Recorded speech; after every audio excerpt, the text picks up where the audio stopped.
հայտարարում են նրա մասին, որ իրենք պետք է վերադառնան, չգիտեմ ուր պետք է վերադառնան, այդ ինչ վերադարձի մասին է խոսքը։ Բոլորը դրա մասին խոսում են, բոլորը ամբողջ տարածաշրջանը այդ խոսակցությունը գիտի, մեր ժողովրդից այս մարդիկ փորձում են պահել։ Բայց իշխանությունը հերքում է։ Այո, փորձում է հերքել, փորձում է թաքցնել այդ փաստը, այն փաստը, որ նա նախապայմաններ է ստեղծում, որպեսզի հարևան երկրի քաղաքացիները հնարավորություն ունենան այստեղ տեղափոխվելու, իրավական հնարավորություններ ունենան նաև Հայաստանում գույք ձեռք բերելու։ Ես ձեզ վստահեցնում եմ, եթե այս վարչախումբը, այս իշխանությունը մնա, դուք շատ արագ կտեսնեք, թե ինչպես են նրանք փորձելու ժողովրդի կարծիքը փոխել, որ թույլ տալ այդ մարդիկ գան Հայաստան։ Նրանք ամեն օր այդ քայլերը անում են, ամեն օր։ Հիմա, երբ մենք բարձրաձայնեցինք այս մասին, սկսել են հետ քաշվել վախից, որովհետև ժողովրդին իրականությունը չեն ասում։ Բայց երբ որ ժողովուրդը տեսնի իրականությունը, իսկ իրականությունը տեսնելու համար պետք է ուղղակի շրջակայք նայել, տեսել ինչ է խոսացել Արսեն Թորոսյանը, ինչ է խոսացել Ալեն Սիմոնյանը, ինչ է խոսացել երկրի քաղաքական այսօրվա պատասխանատուները, ինչ են խոսացել ադրբեջանցիների վերադարձի մասին։ Այդ մարդիկ պարզ առանց ակնարկ խոսել են, հերքել են դա։ Ասում են որպես տուրիստ մի հատ խոսել են, մի հատ էլ հերքել են։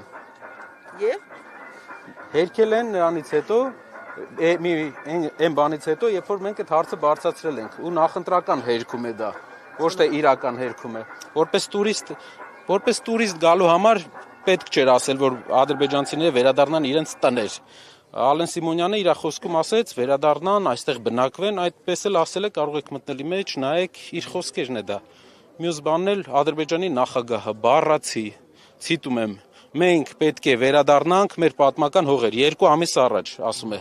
մենք պետք է վերադառնանք մեր պատմական հողեր, ոչ թե տանկերով, այլ ավտոմեքենաներով, եւ դրա պատասխանատվությունը դրված է Ադրբեջանի պետության վրա, այսինքն պետությունը ֆինանսավորելու է։ Ադրբեջանի հոգևոր առաջնորդի տեղակալը, ոնց որ մեր կաթողիկոսի այդպիսի ձևաչափ չկա, բայց տեղապահ, օրինակ, մեր ցավոք տեղապահները հիմա ուրիշ բանով է տեղապահը զբաղված, բայց մեր կաթողիկոսի ոնց որ տեղապահը հայտարարություն անի, նույն ձև էլ Ադրբեջանի հոգևոր առաջնորդի Փաշազադեի տեղակալը հայտարարություն է արել։ Ասել է, որ ադրբեջանցիները այստեղ ունեցել են 400 թե 500 մզկիթ եւ այդ մզկիթները պետք է վերակառուցվեն ու վերադարձվեն Ադրբեջանի հոգևոր խորհրդին։ Պարոն Կարապետյան, զարմանալի չի, որ այս թեզը 300,000 ադրբեջանցիների Հայաստան գալու թեզը խոսում է արդեն 4 տարից ավելի, բայց հիմա են իշխանությունները այտենց ակտիվ այդ ամեն ինչը հերքում, այսինքն հակադարձում նաև ձեզ, այսինքն ընդդիմությանն է այս պարագայում հակադարձում, ոչ թե Ադրբեջանի իշխանություններին։ Նա կարող է պարզ ուղղակի հայտարարություն անել, կարող է պարզ հայտարարություն անել։ Մենք առաջարկում ենք մի բլոկ, օրենսդրական բլոկ, որով կփակենք այս հարցը։ Կոչվում է Հակա Սաֆարովյան օրենք։ Անունն էլ խորհրդանշական է։ Ինչ ենք անելու։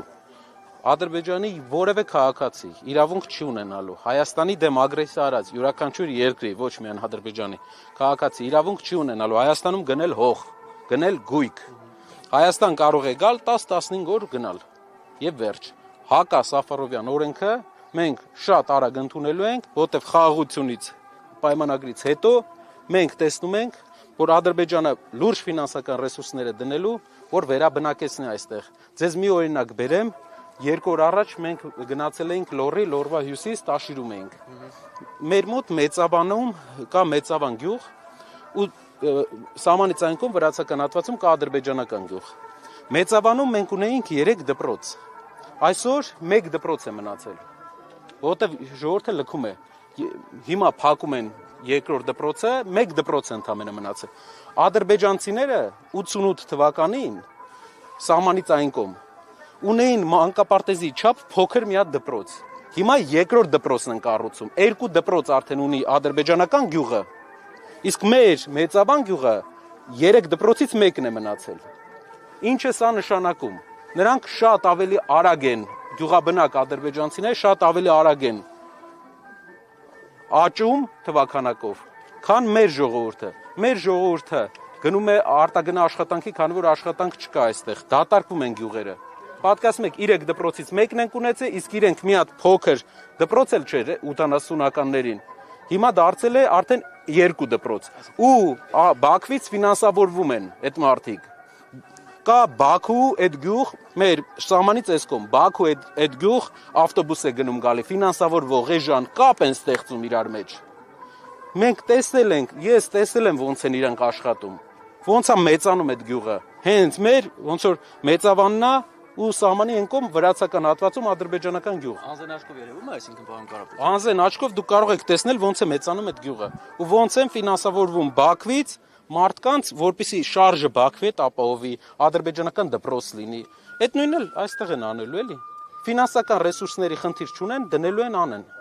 Պարոն Կարապետյան, ընտրությունից 1 շաբաթ առաջ Դոնալդ Թրամփը իր աջակցությունն է հայտնել Նիկոլ Փաշինյանին։ Արդյոք սա միջամտություն չէ ընտրություններին։ Եվ նաև հիշենք, թե ովքեր են Նիկոլ Փաշինյանին աջակցություն հայտնել։ Փաշինյանին աջակցություն են հայտնել Էրդողանը, Ալիևը, Եվրամիությունը։ Սա աջակցություն չէ դիտարկում։ Ես ձեր նշած գործիչների աջակցությունը շատ մտահոգիչ է, բացի Դոնալդ Թրամփը նա մեր բարեկամ երկրի ղեկավարն է, ես վստահ եմ փոփոխությունից հետո նա աջակցություն է հայտնելու նաև Սամվել Կարապետյանին։ Պարոն Կարապետյան, նախորդին Նիկոլ Փաշինյանը հայտարարեց վստահաբար, որ ԵԱՏՄ-ից իրենք դուրս չեն գալու։ Ձեզ համար ընդհանրապես հասկանալի է այս քաղաքականությունը, որ վարվում է այսօր։ Մի օր խոսում ենք ԵՄ-ի անդամակցության, այդ ով գնալու մասին, հաջորդ օր խոսում ենք ԵԱՏՄ-ի մասին, արանքում տուժում է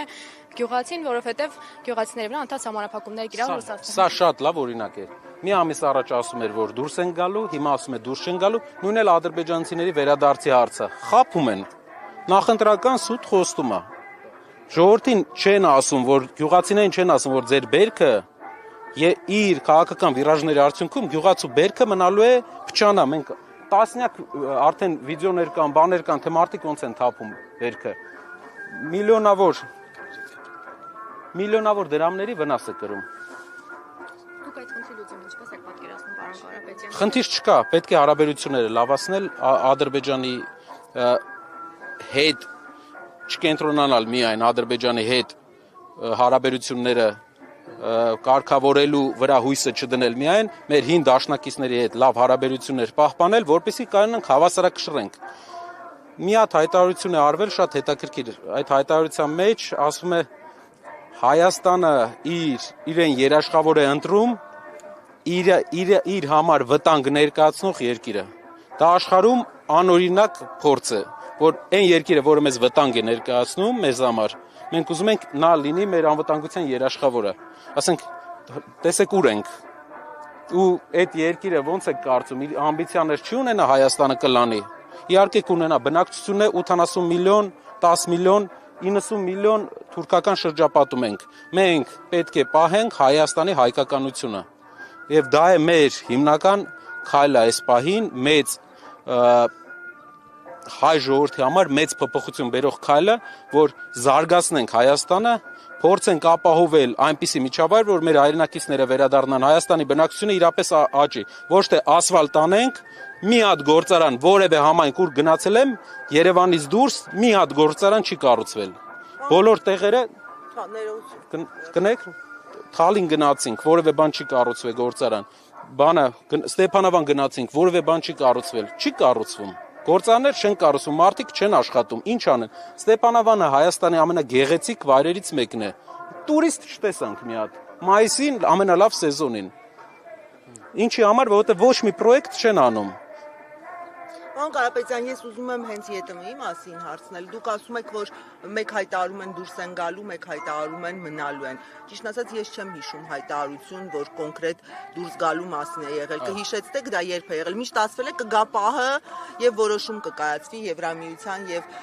Եվրասիական տնտեսական միության միջև ներողություն հարցս ավարտեմ եւ հիմիկվա այս լարվածությունը, այս հայտարարությունները, հա, դուք կարծում եք ինչքան հեռուն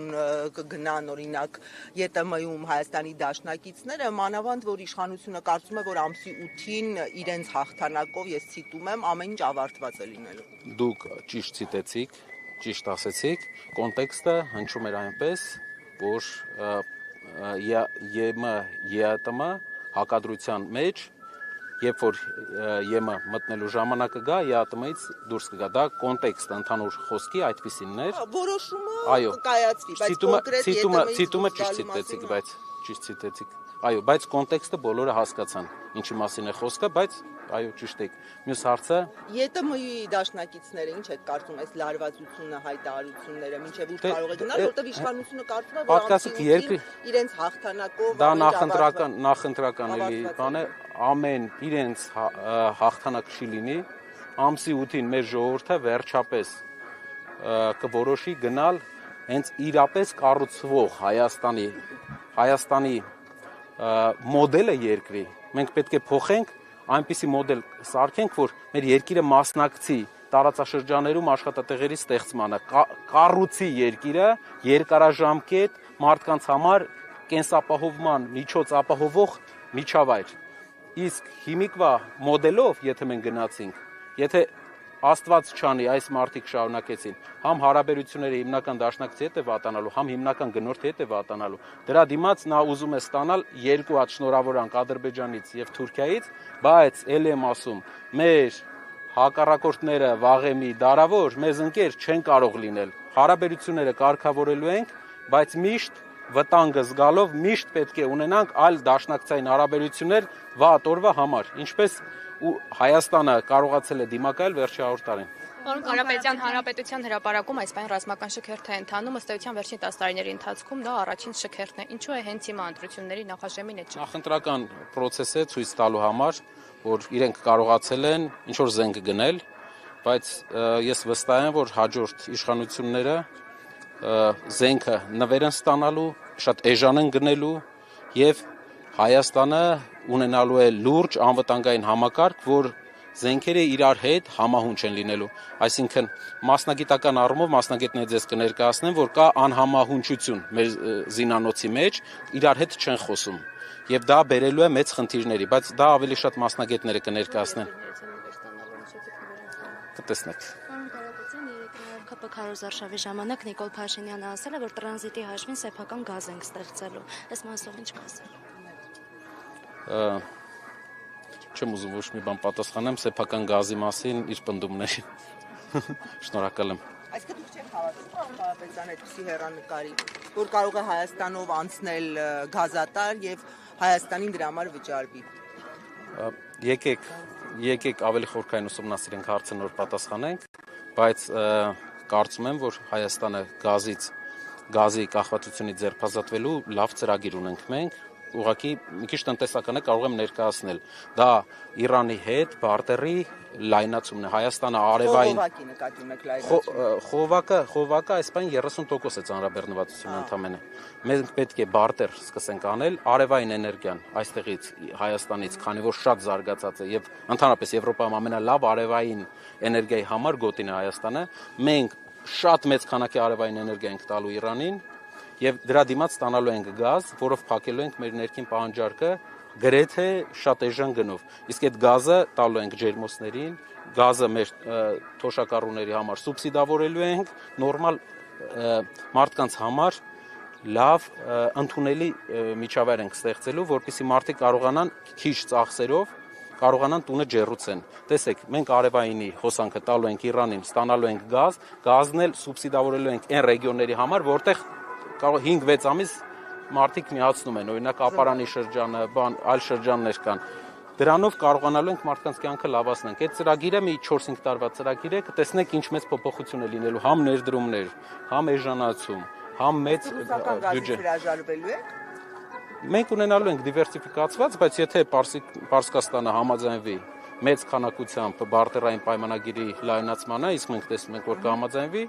մենք կբալանսավորենք, բալանս։ Այսինքն հաղթանակի դեպքում չեք հրաժարվի այնուհանդերձ ռուսական գազից։ Մենք դիվերսիֆիկացիան ամեն դեպքում գծերի կպահենք, բայց գազից կախվածությունը որպես գումար դուրս հանելու, արտարժույթ դուրս հանելու, տնտեսության կախվածությունը կթուլացնենք իհարկե, որովհետև դա չենք անի ինչ-որ երկրի դեմ, այլ դա կանենք ուղղակի մեր երկրի համար։ Ավելի էժան է իրանական գազը։ Չէ, իրանականը թանկ է։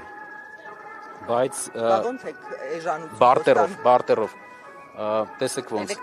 էլեկտրաէներգիան արևը ինքնարժեք չունի։ արևայինը մենակ հիմնական ինքնարժեքը իր կապիտալ ծախսերն են։ Արևը մենք արևային էներգիան կարտանենք, տեղը կստանանք գազ, անգամ թանկ գազը, այդ դեպքում ինքնարժեքային առումով սուբսիդավոր եք, այսինքն։ այո, Պատրաստ է կառավարությունը հաջորդ սուբսիդավորման կարիք չի լինի, արդեն սակագնի վրա շատ մեծ դրական ազդեցություն է, արևը մեծ առումով ինքնարժեք չունի։ Բայց եթե իրանական գազը ավելի թանկ է։ Տեսեք, մենք էլեկտրականություն ենք տալի գազի դիմաց։ Գազը գումար չենք տալի գազի դիմաց, էլեկտրականություն ենք տալի, որը ստանում ենք արևային կայաններից։ Եթե արևային կայաններից ենք ստանում, արևն էլ ինքնարժեք չունի, գազը ինչ գնով էլ հաշվեն,